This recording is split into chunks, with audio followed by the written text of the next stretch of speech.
Rockstar Show now being loaded, set to go.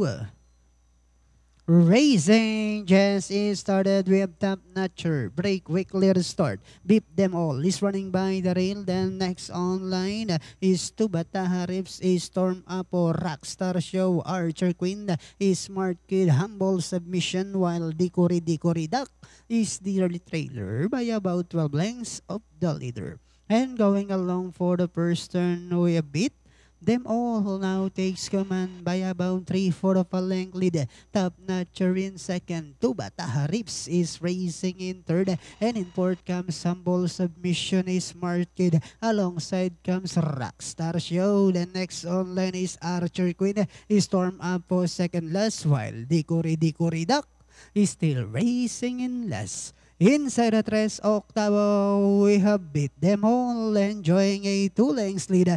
And in second, Top Notcher coming closer into this Tubata Rips. The next online is Smart Kid, Rockstar Show, Humble Submission, Archer Queen, Dikory Duck, while Storm Apo now racing in last. And they are now entering the home stretch. We a bit them all. Moving up is Smart Kid, Rockstar Show, and on the outside is Tubata Harifs, then followed by Humble Submission.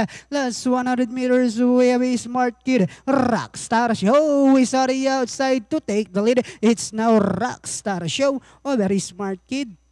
Third, Humble Submission, then comes Tubata Harifs, close with Beat Them All. Alright, top choice, couple entries is Smart Kid and Rockstar Show, silang dalawa. Pero si Rockstar Show ang nanaig dyan. Then masisigundo nga, Humble Submission, dikit tayo, 4-3, Tubata Rips, Beat Them All. Panoorin natin replay nitong race number 7.